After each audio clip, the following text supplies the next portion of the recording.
Prior to and during the Second World War, the Italian industry generally lacked the capacity to fulfill all the military demands placed upon it. This was probably most obvious in regard to producing modern armored fighting vehicles. Italian armored formations mostly consisted of obsolete light and medium tanks, which were no match for Allied armor. The Italians, on the other hand, achieved success with a series of self-propelled guns, the Semoventi, self-propelled vehicles, which proved to be quite effective, but they were not without some issues. Their development would finally lead to the creation of the mysterious and poorly documented Semovente M43 de 149 When it entered the war on the German side in 1940, the Italian army was mostly equipped with the L3 series of small, fast tanks. While cheap, these were only lightly armed and protected and meant for mountain fighting. They were virtually obsolete in any other role, especially in places such as North Africa, even before the war started. The development of more powerful vehicles, including medium tanks, was underway, but limited industrial capabilities ultimately led to an agonizingly slow production pace. These medium tanks were armed with a 47mm gun, which struggled to do anything against newer Allied tank designs. The Italians turned to their German allies for help, and after studying the Sturmgeschütz III, they came up with the idea of developing a similar vehicle utilizing components that were already in production. This would lead to the creation of the Semoventi, initially armed with a 75mm gun. While they were meant as indirect artillery pieces, they were often used as assault guns or improvised tank destroyers, which offered the Italians a means to fight back more effectively.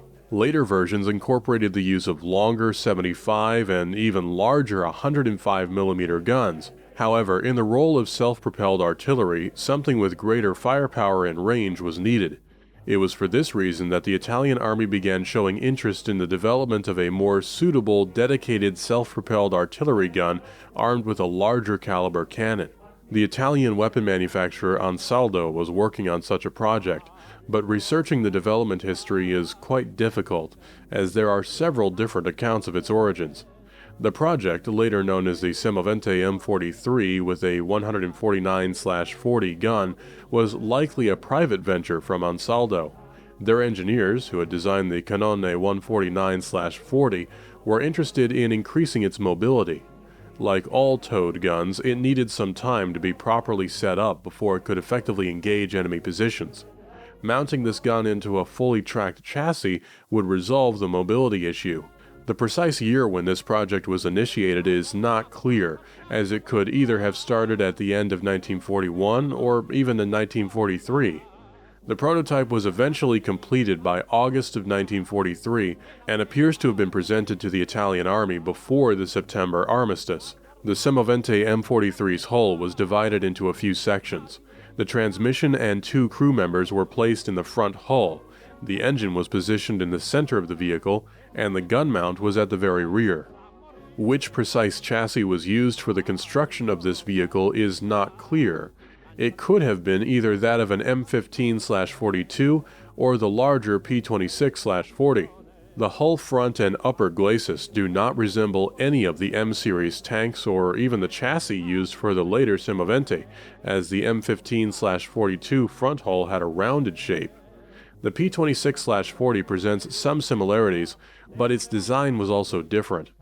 A more plausible solution is that the Ansaldo engineers simply took the best components from both chassis and combined them into a single vehicle with some modifications.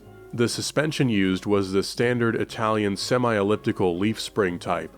On each side there were 4 bogies, each with 2 pairs of rubber-rimmed road wheels. These bogies were paired on 2 suspension units. This suspension type was obsolete by the early 1940s and did not allow the vehicle to reach a high top speed. The drive sprockets were at the front and the idlers with modified track tension adjusters were at the back, with 3 rubber return rollers on each side. Interestingly, the front drive sprockets had an unusual design not seen on other Italian armored vehicles.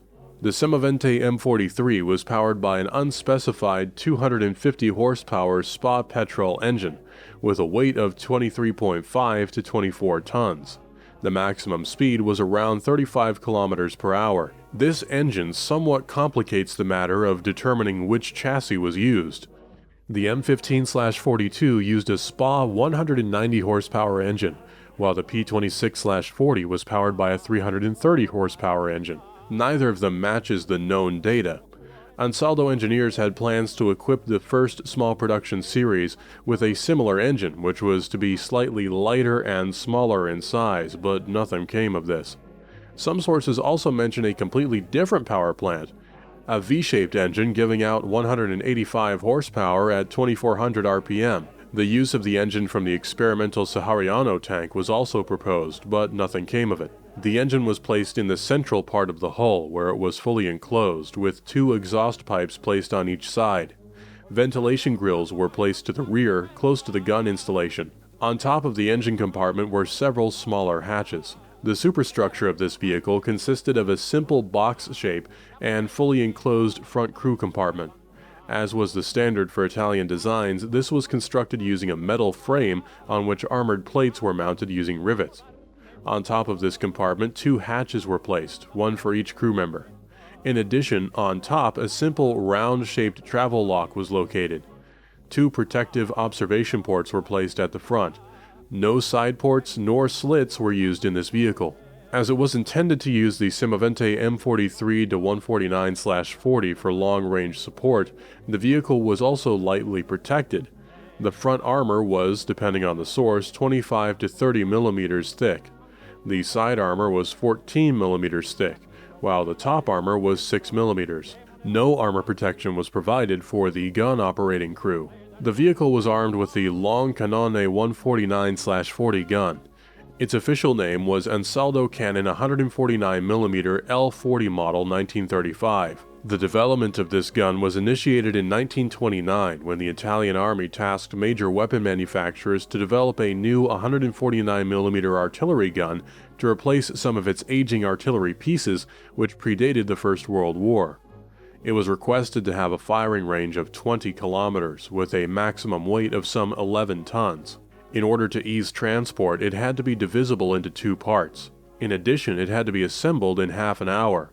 Ultimately, the Ansaldo project was chosen over its competitor. After some testing in 1934, the gun was officially adopted in July 1935. In total, some 180 guns of this type would be produced. They were used on various fronts, including in the Soviet Union and North Africa, and were deemed good designs. The Cannone 149/40 could fire a 46-kilogram round with a muzzle velocity of 800 meters per second at ranges up to 23,700 meters. It could use standard high-explosive, armor-piercing, and training rounds, although the rate of fire was only 1 round per minute. Elevation was between 0 degrees to 45 degrees, while the gun traverse arc was 57 degrees. For stability, this gun had modern twin-split trail legs. Additionally, in order to further absorb the recoil, the trail spades had metal bars that could be hammered into the ground. Both of these will be used on the self-propelled prototype.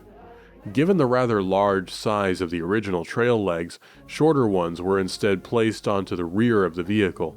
When on the move, these would be raised from the ground and then folded down toward the engine. The spades will be placed on each of these 2 trail legs when the vehicle was preparing for firing. On the move, these will be removed and placed on each side of the gun for transport. In order to fully prepare the vehicle for action, the crew needed around 3 minutes. In contrast, the towed version of the same gun needed 17 minutes to be ready for action. The elevation of the Semovente M43-149/40 gun was the same as on the towed version, but the traverse was slightly reduced at 53 degrees. The ammunition load allegedly consisted of only 6 rounds. Additional spare rounds were carried by an auxiliary ammunition supply vehicle. No secondary armament besides the crew's personal weapons was to be carried. Like most information regarding this obscure vehicle, the number of men needed to effectively operate it is unknown. Often, sources mention that the vehicle only had 2 crew members, but this is likely referring only to those that were stationed inside the vehicle. This would include the driver and likely the commander, but it could also be anyone else from the crew. The remaining crew would be transported in an auxiliary vehicle. Ideally, in order to keep up with the Semovente M43-149/40, a fully tracked vehicle will be used in this role. Given the general lack of such vehicles in Italian service, a more plausible solution would be that they would have used simple trucks. The crew would most likely have consisted of a driver, a commander, gunner, and at least 2 loaders, if not more. In the original towed version, the 149/40 gun needed 10 crew members to be fully operational. The crew operating the gun was completely exposed, but given the firing range of more than 23 kilometers, this should not have been a major issue most of the time. The Semovente M43 was used by the Italian Army for testing and evaluation. It is not clear if the Italian Army officials were satisfied with this vehicle. Nevertheless, Ansaldo made preparations for the production of a small series of 20 vehicles, which were scheduled to be completed by the end of 1943. Ultimately for them, in September, Italy surrendered to the Allies, and further work on this project was terminated.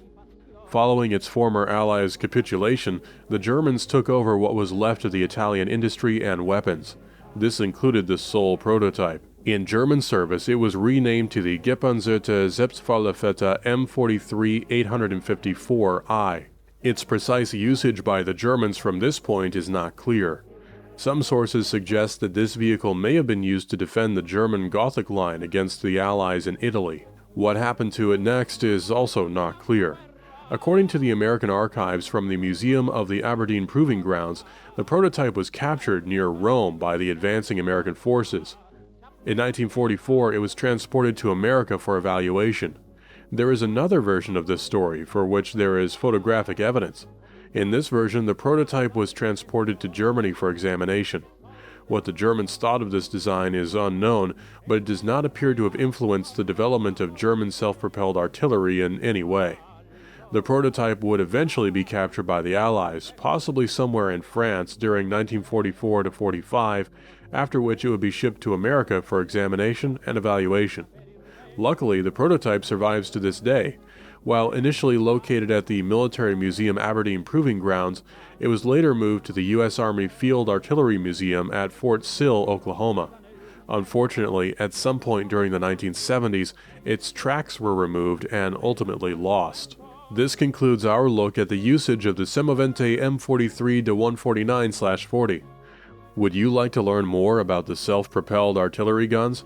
Should Italy have tried another gun or chassis combination? Let us know in the comments. If you haven't already, consider becoming a subscriber so you don't miss a single video. If you want to contribute more directly, consider donating on Patreon or PayPal. The money comes back to you in the form of bigger and better videos. Until next time, keep us in your sights.